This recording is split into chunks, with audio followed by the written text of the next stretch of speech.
Hello Thirsty Gamers and welcome back to another review. My name is Zack and today we are going to be looking at Hit the Road. This is a game published by Space Cowboys and designed by Martin Wallace, and it's a 1 to 4 player game and it plays in about 30 to 60 minutes. And this is you're basically taking the family, I think it's from Chicago to LA or something like that. It doesn't matter, but you're taking the family, you're taking them in the van, you're like, hey, we're gonna go on a vacation. Well, the vacation's during the zombie apocalypse, and you're gonna be bidding and trying to go down the best path in order to not kill your family, which is pretty crazy.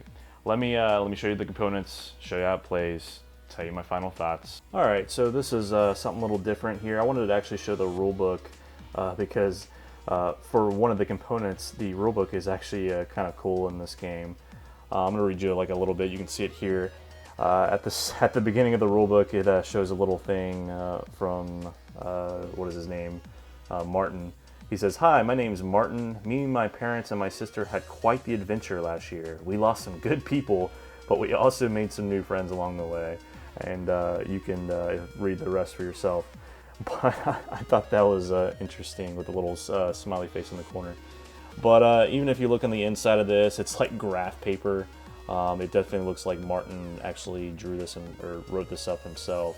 But I thought that was really cool. I'm glad that they actually put some thought in how the rule book was made. But again, I just wanted to show that at the beginning before I get into some of the cards and the components. All right, here is the bidding board here with your bidding markers of each of the 4 players' colors. Really nice quality wood. I don't see any problem with this. Obviously thematically they don't really have anything special to the game, but again, I like the width. I like the height of it. Really solid. And then you have the nice logo there of Hit the Road. And then the different bidding amounts, your bidding resources in this game. So, really distinct, big numbers to show the bidding. All right, here are your meeples, your little zombies, and the player dice. We'll start with the actual companions. You have your little marker here, and then you also have your companions that you're basically taking on the trip with you. Over here to the right hand side, you're going to have your little zombies. I'll get more into depth with it and my final thoughts, but I understand what they're trying to do here, but these zombies to me do not look like zombies, and I don't know if this is a matter of like having someone come in and actually making their own custom meeples, or they actually have a little bit of artwork printed on there, but it looks like they're sticking out there. But again, those are the zombie meeples. Then in the back there, you're gonna have your the dice. You have your regular dice for combat, and you got your horde dice that are actually gonna be a little bit more bad for you. I'm gonna get into all these when I explain the game a little bit. But again, nice, wood chunky dice. All right, these are some more of the token pieces in here. Starting with these are your resources. This is the adrenaline tokens you can use kind of to help you boost some of your stats. This is the gas tokens to basically let you flee if you don't want to fight some zombies. And this are your bullet tokens for that range combat that you're going to use. It's going to be very, very helpful. As you get along the way, you're going to have some companion tokens here. One of them is the companion, but you're going to have some tokens that you might get along the way. These are just markers to know that you have that token. Again, good quality cardboard. I guess they're fine being this big. Maybe, I don't know, for some reason I'd like them a little bit smaller to correspond with the resource tokens. You have these keys. They don't really come in effect unless someone is lost or in like a 1-2 player game as well. But basically, you're blocking off paths. But as far as blocking out your path, you're literally making people use more resources to be able to use that path. So this is a bad thing here. And finally, we have some card art here, and I wanted to show you these initiative markers. So like for the first player, this is one of those like little punch stamp cards or whatever. Collect 6 happy stamps, get a free burger. This is the hello, my name is for the number 2 spot. You have, looks like a credit card. Oh no, a health card here. This one's the credit card. But I thought these were actually really cool and thematic for the initiative track. Then you have the rest of the cards. These basically are your kind of like your board. You're going to be placing these cards out, and these are like your different paths. You have what you're basically going to spin here. You have some flavor text. Old guy who gave us the map. And then you might have some other special little things here. And again, I'll explain all this when we get to the game, but I just wanted to show you the really amazing artwork in this game. That's a bloody zombie right there. But yeah, really cool. The iconography is really good, and all of them really have some type of little flavor text. But everything's, you know, pretty distinguished on there. You can read everything, tell it what everything is.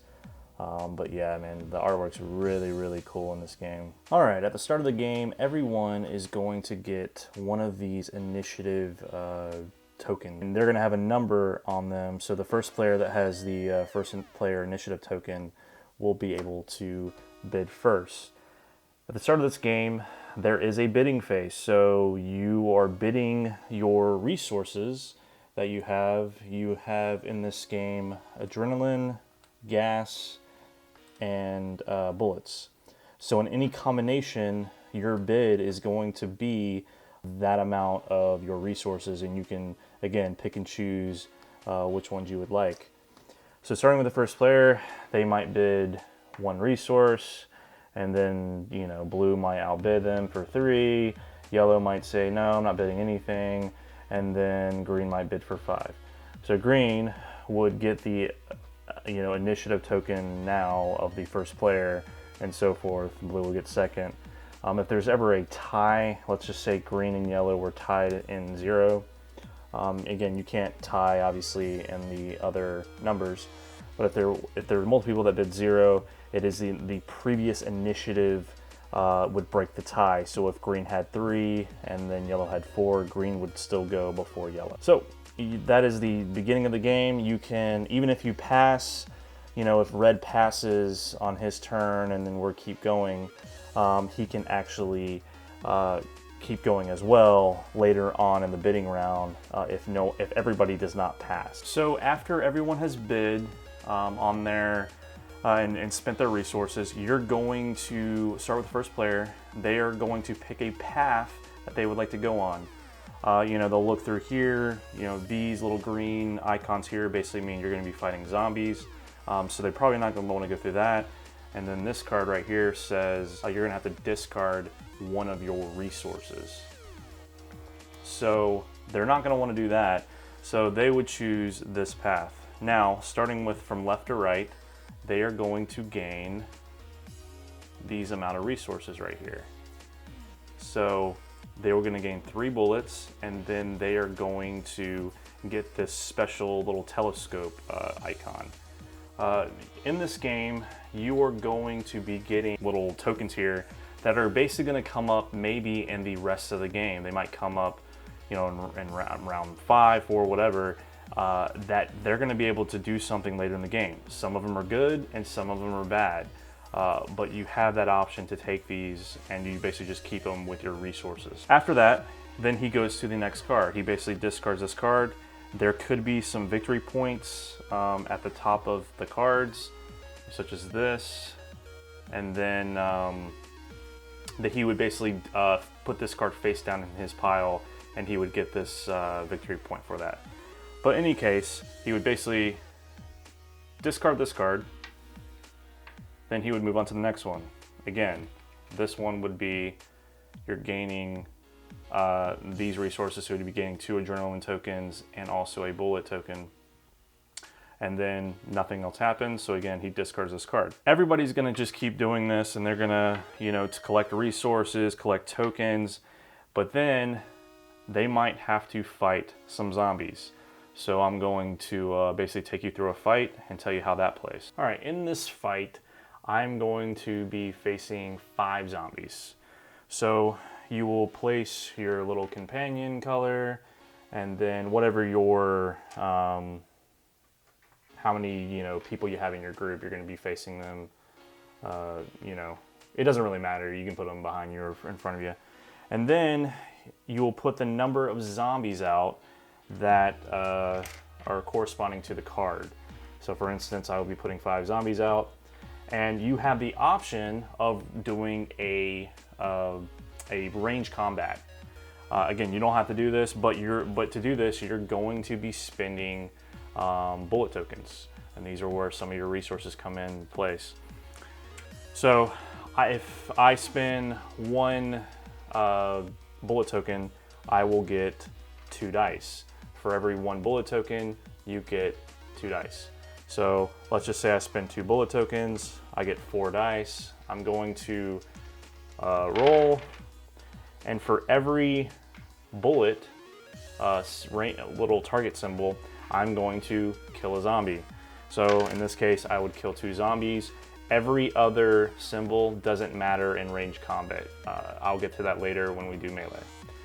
Now, by this time, if you don't feel comfortable that you don't think you can win, you can spend 2 gas tokens to get rid of, to basically flee, and then you're not able to get the victory point. You basically discard the card. But if you want to go to melee combat, then that's where things get interesting with the dice. So again, same thing, every target's going to kill a zombie, but then every skull that shows up, you're going to basically have to kill a companion. You don't kill your main guy until last, but there's a little adrenaline symbol here. You can spend an adrenaline to basically save that person. Obviously, if you don't have any adrenaline tokens, then that person will automatically die. There is other ones. This will let you kill a zombie if you spend an adrenaline token. Also, you have these ones that basically you're going to kill a zombie, and then you can kill an additional zombie if you spend an adrenaline token. So in this case, let's see if I can kill him. Wow, this is pretty bad.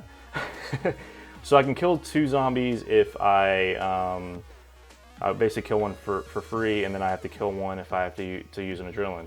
The problem is that this actually happens, even if you kill these last 2 zombies, this happens, so I would actually have to spend another 2 adrenaline to keep 2 of my little companion guys to stay alive. The other thing too is that you roll the amount of dice to how many companions and your leader you have. So in this case, at the beginning, I would have rolled 5 black dice.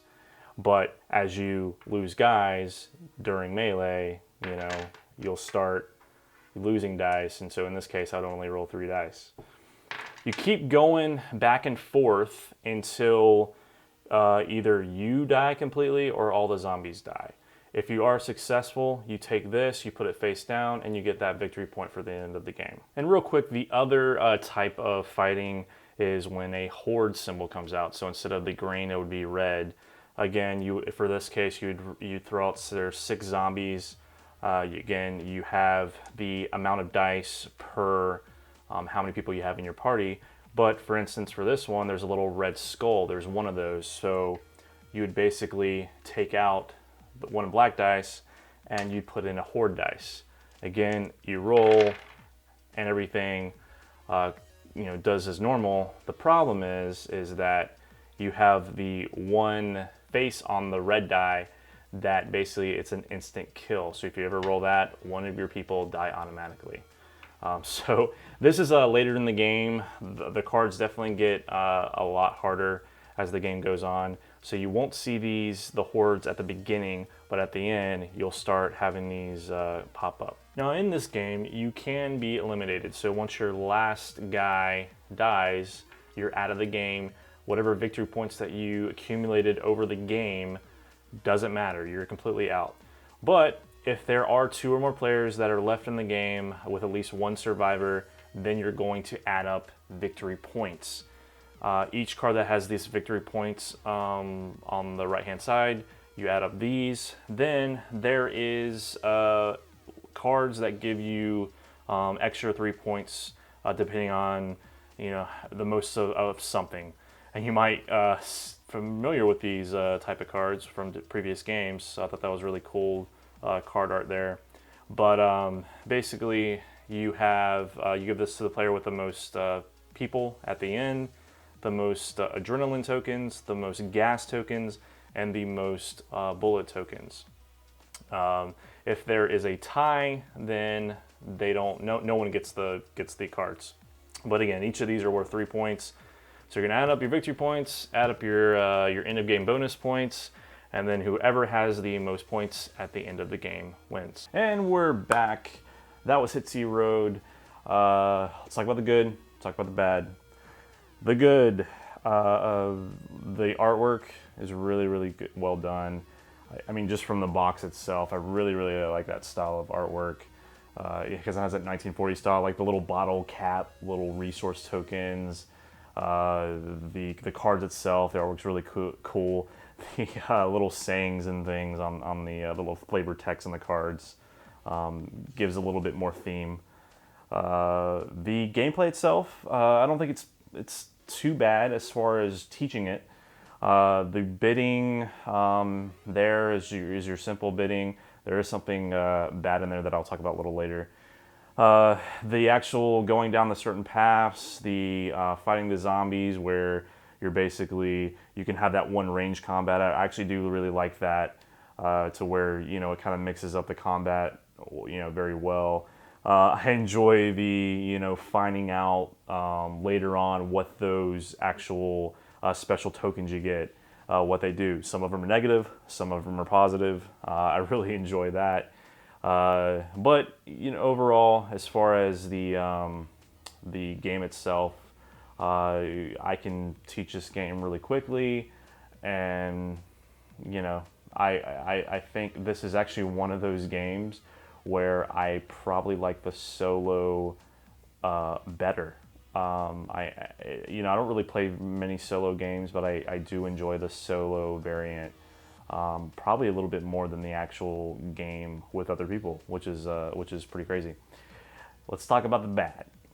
The game in general, as far as just playing it, the overall experience is it's nothing kind of new. I mean, the game itself, if someone looked at the game as far as the box art cover, I think that draws people in, which is a plus.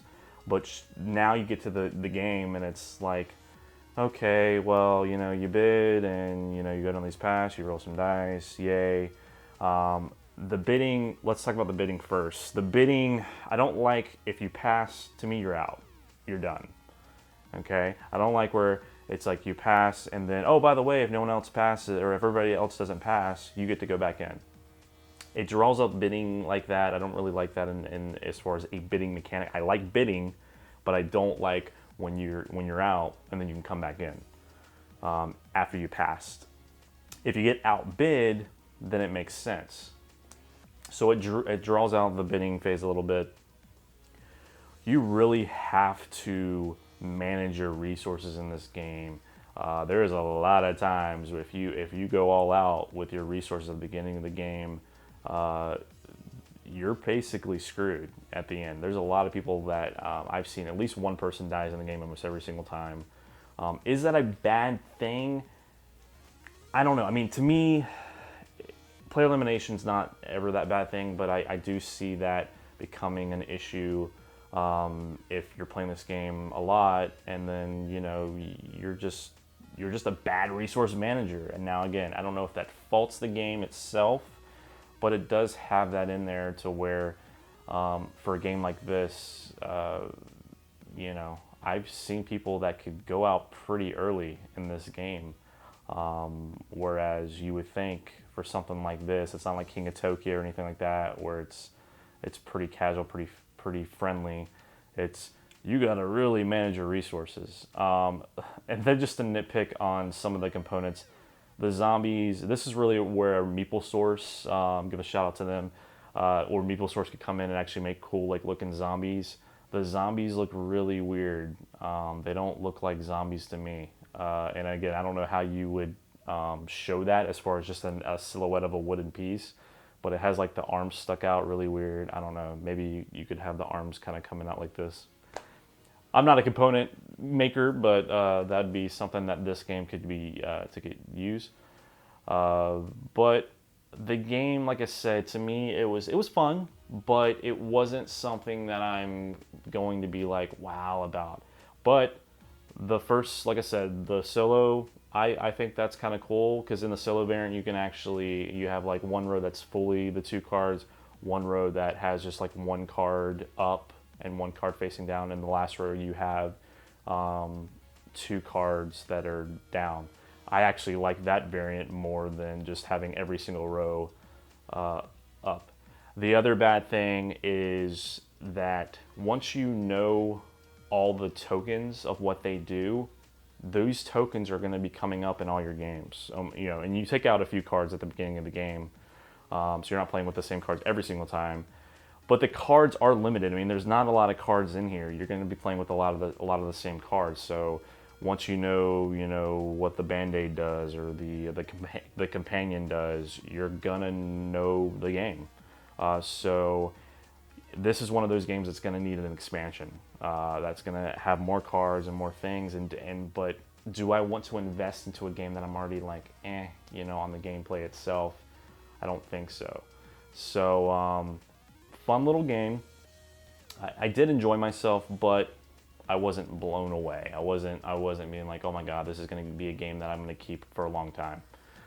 So my final review for this game is 5 out of 10. As always, stay thirsty for games, my friends. Bye.